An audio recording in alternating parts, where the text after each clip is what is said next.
We are starting this series called Rise. It's all about exactly what I just talked about. It's rising up to the potential that God is calling us to in life. Rising up to the potential of what we see in ourselves and what God is calling us to be. We're going to talk about leadership. We're going to talk about what it means to rise to lead in the kingdom of God. We're going to talk about what it means to rise to follow Jesus in discipleship. And we're going to talk about what it means to rise, to reach out, to love and reach out to your friends at school, to your families, and what that means for us. This week, I'm going to introduce that whole idea, and I want to introduce it with this main idea, is that you just need enough faith to step out of the boat. You just need enough. You don't need perfect faith. You don't need 100% faith. You just need enough faith. What do I mean by enough faith? I was watching this Snapchat story that was like cooking on a budget or something like that. It was like this fantastic Snap story. And I'm watching this, and he explains while he's making homemade pasta. And he says, so if you were to go ask an Italian grandmother what the ratio is, how many grams of water to how many grams of flour she would use to make these noodles, she would respond with, quanto basta, which means the right amount. So they wouldn't give like 180 grams to 250 grams. She wouldn't do that. She would say, quanto basta, which means the right amount. So you just pour in ingredients until it's the right amount, until you have dough, and then you make your noodles. Quanto basta. This is what I'm talking about tonight, is that when it comes to how much faith we need to have to step out of the boat, I'm not asking for 100%. And I don't think Jesus is asking for 100% either. But he's asking for quanto basta. He's asking for the right amount. He's asking for enough to take the next step. And the perfect example of this, the prime example of this, is Peter. Peter in the Bible, he starts out being named Simon. So if you see that in scripture tonight, that was like his given name, and then Jesus gives him a nickname that's Peter, that means the rock. He builds his church on the rock, right? So Simon, Peter, you'll see that. But he's a prime example of his quanto basta, just enough faith. Because he lives in a boat. He's a fisherman. He has this boat that he feels comfortable in. It's his whole world. I want you tonight to see boats as a metaphor for comfort zones. I want you to think of the boat that you're sitting in. What is your comfort zone? For a lot of us, it's Netflix on a comfy couch with your friend next to you, not talking but snapping and keeping the streak alive, right? Like you're not talking to each other, but you're watching Netflix together. So think about your comfort zone and how hard it is for you to step out of that. That's what I want you to connect with tonight. Maybe it's your clique of a friend group. Maybe it's that you never reach out to anybody who's different than you. Maybe you have never talked to an unpopular kid, or maybe you've never given a chance to a popular kid. Whatever your comfort zone is, I want you to hear that tonight in the boat that you're in. Peter is as about an average of a guy as you could imagine. I want you to imagine an average person, that's Peter. He's a fisherman. He's no scholar. He's no rich elite. He is a fisherman, just a good old boy doing no harm, all right? He's just fishing for a living. But Jesus sees something in him, and he's calling him up to more. And Peter, over and over again, is self-conscious about being good enough. You'll see that. Or having 100% faith. But Jesus never calls him to that.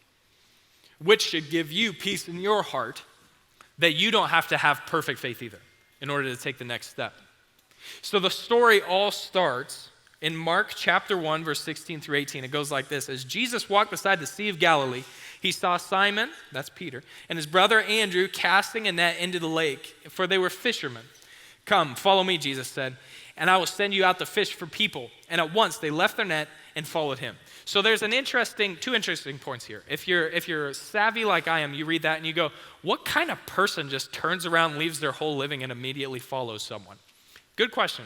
First, the commentaries, the people smarter than me say, well, word probably gets around, even though they don't have Snap and they don't have group text, the word probably got around that Jesus is around, he's in town, he's doing this thing, he's saying a new kingdom is coming, okay? So it's kind of as if like Brad Pitt walked up to you and your friends hanging out and said, hey, you want to hang out? You know, it's like that kind of thing. You're like, oh, that's the dude from the movie. So you imagine this scene, right? But also, When God calls out to you, when God calls you to something, when you're spiritually being led to something, it grabs your heart in a weird way. Even though it sounds stupid, even though it looks senseless, but you see Jesus. You see Jesus, and your heart reacts to it. And so there's this moment, I just imagine Peter and his brother, like they're standing there, and they're like, hey, this guy's yelling at us. What is he? Oh, come follow me, I'll make you fishers of men. He's talking about fishing men. I don't know what he's talking about. We're fishing for fish, man. I don't know, should we go? I don't know, I think that's Brad Pitt. I think that's Jesus, you know what I'm saying? Like, I think it's, Jesus, yeah, that's Jesus. Should we, leave the net? I don't know. I don't know what to do. He'll probably say something about us leaving the net or taking the net with us. I don't know. Just don't take anything. Are you stressed? I'm stressed. Okay, so here's what we're going to do. Shut up. Don't say anything. We're just going to turn around on 3, just all at once, okay? All right, ready? Shut up. 1, 2, 3. We will follow you. That's the scene I get in my mind. So they're now following Jesus. They have turned and followed Jesus. So they've been with him for a moment now. And we're going to fast forward to a scene where they've been on tour a little bit. They've started their whole Jesus ministry tour. They've driven out some spirits. They've healed some people. And now he's preaching. Jesus is preaching to a bunch of people. He's out in a boat. They're on shore, and he's preaching to them. And apparently he wraps up and says, all right, see you next week. And the crowd goes away. And here's what happens. When he had finished speaking, he said to Simon, put out into deep water and let down the nets for a catch. And Simon answered, Master, we've worked all night and haven't caught anything. I think he catches himself talking back to Jesus. He's like, but I mean, if you say so, I guess I could do that. This is a guy who has seen Jesus heal people, raise the dead type stuff. And he's going, but I just remembered you're Jesus, so I will do it. Okay. That's not 100% faith. That's not full, all-out, perfect faith, is it? It's enough. It's just enough for that situation. It's quanto basta. It's just enough. And so he moves the net, he casts out deeper, and Simon said all that, and then when he had done so, they caught such a large number of fish that their nets began to break. So they signaled to their partners and they said, hey, come over because we can't pull this in because our boats are sinking. Our boats are sinking. I want you to remember that. When Simon Peter saw this, he falls at Jesus' feet and says, I'm not worthy. I know you're God and this is freaking me out and I don't know how to respond and I know I'm not good enough. I'm not good enough. I get it. And then Jesus goes, hey, don't worry about it. Don't be afraid. Don't stress about it. And he encourages Peter, and then he picks him back up and says, I'm going to teach you how to be fishers of men. We're going to change this story. And so I want you to see that their boats, their comfort zones couldn't hold the blessing of God when he was pouring it out on them. And I want you to think of that in your life. Can your boat even stand the blessings of God? I think if we try to stay in our comfort zones and receive the blessing of God, I think our boats will sink under the pressure. And it'll force us to step out on the water. But there's another way. There's another way. And this happens in Luke. What's happening here is that, this is in Matthew. What's happening here is Jesus had got done healing some people. They just got done feeding 5,000 people, which is just nuts. They started with 5 loaves of bread and 2 fish. It was a miracle. And Peter is trying to process all this because he's just a human. You know what I mean? And he's walking around with God on earth. And he's trying to make sense of all of this. And this moment happens where Jesus says, hey, you guys go on ahead of me, get in the boat, go into the lake, I'm gonna catch up. Nobody asked how you gonna get there? But Jesus was like, I'm tired and I'm just gonna go pray. And all my introverts are like, amen. I'm just gonna go be by myself for a bit. And so all night this storm roars for these guys in the boat and they are scared to death. And Jesus, as dawn breaks, decides, I'm going to go to them now because they're probably at the peak of their fear. And he's walking out and they go, oh my God, it's a ghost. And they get really scared. It's true. They thought it was a ghost. But if you imagine someone was walking on the water and there was storm raging and sea shooting into your eyeballs and you can't make out what's happening. But something stupid happens in Peter's heart. Senseless happens in Peter's heart. He had enough faith that when he saw Jesus, something happened in his heart, and he said, call me out there. I want to go. I want to do it too. Stupid, senseless. But he saw Jesus. And all of a sudden, he steps out on the water. And he's the only man on this planet that I'm aware of that has ever walked on water. And his bros are in the boat, but he's going, Jesus, I'm gonna do this. I'm gonna do this. Oh my, I'm doing it. And then all of a sudden the waves come up and he starts to get scared and he's going, and then all of a sudden he starts sinking and Jesus grabs him and he goes, you have little faith. You have little faith. Hey, next time don't doubt. Don't doubt. And they go back to the boat and the storm calms. I want you to see two things. Peter had enough faith to take the next step. He didn't have perfect faith because he sunk. And maybe for you, you've had that experience where you took a step of faith and it didn't go so hot. But I want you to see that the first thing he did was he called out to Jesus and said, Jesus, save me. And Jesus said, hey, come here. I got you, man. And he encourages him. And then he encourages his next step. But I also want you to see, I think we read this passage and we imagine Jesus as like this drill sergeant of going, you dirty slug, I can't believe you doubted. You know, like that's the way we imagine Jesus. But that's not consistent with the rest of the gospel. What Jesus' tone probably sounded like was, hey, that was pretty good. That was pretty good. I can work with that. Let's try this. Let's try this next time. And I also want you to see this, that was just enough faith to walk on water. And then Jesus filled in the rest. But there was also a bunch of dudes back in the boat that didn't have any faith in that situation at all and were willing to go down with the ship in the storm. So my question to you is, are you willing to have enough faith? Quanto basta? Are you willing to have enough faith to step out of your comfort zone? This last year, had this experience where I was terrified of going to Africa, and I'm leaving on Monday. And I was terrified of going, and I still have that fear. There is no perfect faith by any means in this situation. And it's stupid, and it's senseless, and it doesn't make any sense. But I see Jesus. And so I just had enough faith. Jesus filled in the rest, and he said, I got you. I got you. And I stepped out on the water. And it feels like walking on water, I'll tell you that. And I leave on Monday to go to the other side of the planet, to go work with people who are doing ministry on the other side of the planet. That's huge. But that was my comfort zone. This home is my comfort zone. So my question for you is, what is your boat? What is your comfort zone? And are you willing to step out of it? You're about to see a baptism. Someone walking into these waters, not with a perfect faith, I guarantee you. Not 100%, but enough faith to take the next step.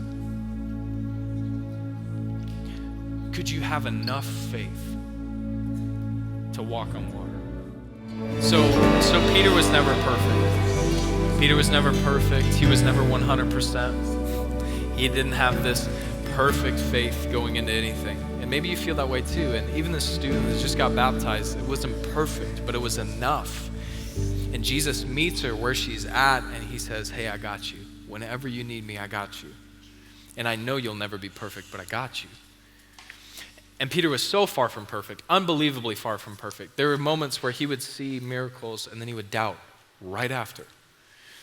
There was a moment where Jesus was about to go to the cross and be crucified, about to be ripped to shreds and spit on for the sin of the world. And he asked Peter to do one job. It was like, hey, can you stay up, keep watch, and pray?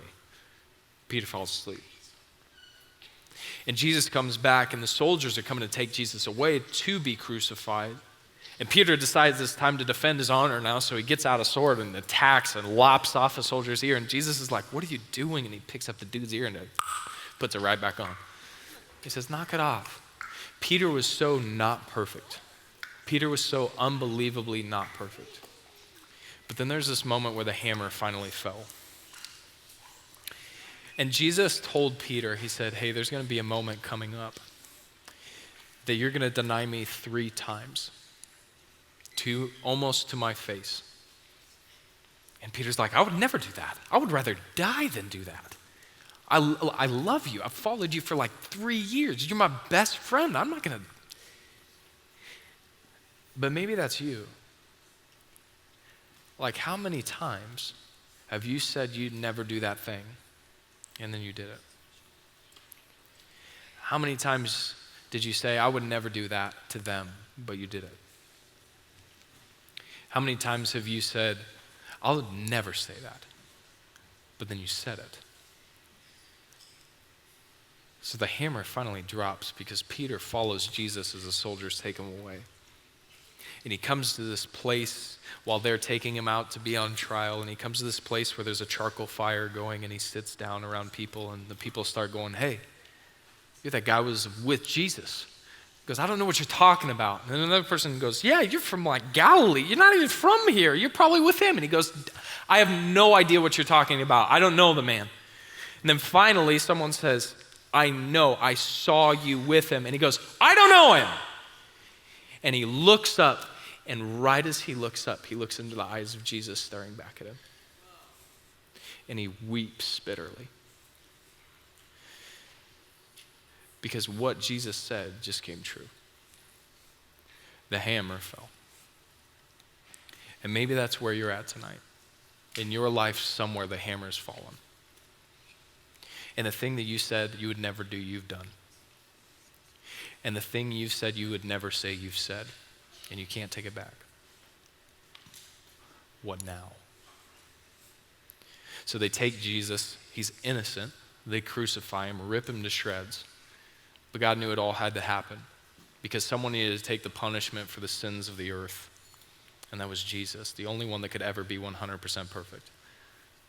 And after that, he appears to his disciples. The tomb was empty. He raised from the dead. That's what people are talking about, resurrection, when you hear that word.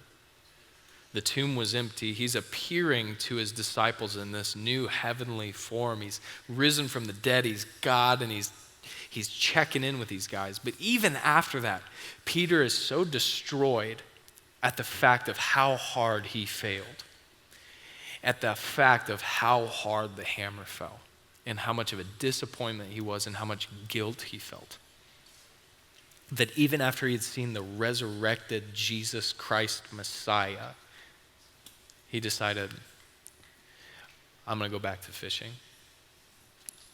There's no way I'm good enough for him to ever talk to me again, let alone use me for all this stuff he was talking about. And so he's hanging out with his dudes one day beside the shore, and he gets into a boat and he says, I don't know, we might as well go fishing. And then so they go out about 100 yards. And what happens next is one of the most beautiful stories ever told. And I want you to see yourself in this story tonight. Because one more time, Jesus calls Peter out of the boat into the water. Jesus comes to the shore of where they're fishing. It's about 100 yards out. Imagine like from here to the Westridge, right? 100, 200 yards out. And Jesus yells out, hey, you catching anything? They're like, we've been fishing all night, nothing. He once before was fishing all night and caught nothing. Do you remember that story? And you can almost see the smirk on Jesus' face to go, try the right side. And I'm sure they're just like, whatever, stupid. Fine. They throw it out. All of a sudden the boat moves. And they have this catch that they're like, are you kidding? And they can't even pull this net in. And one of them goes, that's got to be Jesus. And Peter goes, Jesus? And he jumps into the water. And he doesn't waste a moment. He starts swimming towards the shore. And the guys follow him in the boats with the fish. They're dragging him back alongside it. And Jesus is waiting at this campfire. This fire. The last time they made eye contact with a fire between them, it was the worst moment of Peter's life. It was the most traumatic moment of his life. And now Jesus is recreating this atmosphere to go, do you remember that, Peter? Do you remember that? Do you remember when we first met and you couldn't haul in the blessing that I was about to pour into your life? Do you remember that? Do you remember when we walked on water? Do you remember when you saw me and you literally jumped out of a boat and a miracle happened? Do you remember that? And he walks up to the shore and there's this charcoal fire burning and he could smell it, and it brings him right back to that moment where he's looking through the crowd and Jesus is looking back at him saying, that was what I was talking about. But now he's got this second chance. And they stood around and they cooked breakfast and they're having fun, they're being buddies, and Jesus looks at Peter and he goes, hey, do you love me? Peter goes, yeah, I mean, I love you as much as a human could love you. He goes, well, take care of the church, take care of all my people. And he asks him again, do you love me? And Peter's like, yes, I answered, yes, absolutely. He says, well, take care of my church, take care of my people, my flock. And one third time, Jesus says, hey, do you love me? And Peter's starting to get like achy in his heart. He's like, yes, I mean, I don't know what else to tell you. I love you. He goes, all right. Then go take care of the things that I've called you to. Rise back up to what you thought, what you knew to be true. You have given up on me, but I'm calling you back up to rise. And he goes on to say a little bit more about Peter's future, kind of doing this whole Jesus thing, and then he ends with, follow me. Follow me. Get back out of your boat one last time and follow me through this. And there's something I want you to see here. How many times did Peter deny Jesus? 3. How many times did Peter get the chance to tell Jesus he loved him? 3. That's a balanced account in a beautiful moment. And there's something that we don't get to see in just these standard translations that the original text shows. And I'm just going to translate it to layman terms. But really how Jesus said this in the original language was, Peter, the first question he said, Peter, do you love me with a perfect love? And Peter said, in that language, I love you as much as a human could love a human. It's not perfect. And he asks again, he says, Peter, do you love me with a perfect God-like love? Peter says, this is all I can give. I mean, I love you as much as a human could love a human. I don't know what to say. And Jesus, the third time in the original language, says, Peter, do you love me as much as a human could love a human? He goes, yeah, I love you as much as a human could love a human. And here's another moment of Peter not being perfect, of Peter not being 100%, but instead being enough and relying on Jesus to fill in the rest. I hope you see, if you take anything from tonight, is that Jesus is not calling you to be perfect. Why? Because in that moment he made eye contact with Peter when he denied him, that night that he was going to die, it was almost as if he was looking at him saying, this is exactly why I have to die. It's because you can never be perfect, but I want to be perfect for you. And I can almost see it motivating Jesus to go to the cross. To say, I understand, God. I understand, Father. These people you love can never add up. They can never be perfect. That's why you sent me. Is so that I could be perfect for them. And when they start to sink, I'll pull them back up and I'll say, I love you. You had enough faith, but next time, don't doubt as much. Take the next step with less doubt. Every time these people that you love so much fail, I'll be right next to them. And every time they just have a little faith, just enough to step out of their comfort zone, I'll be right next to them and I'll fill in the rest. I don't think Jesus is calling us to be perfect. And hopefully that's a huge weight off your shoulders. I think Jesus calls us the cuanto basta, the right amount, just enough to take the next step. Pray with me. Jesus, you're the perfect one. We can never be perfect. And some of us lose our minds trying to be perfect.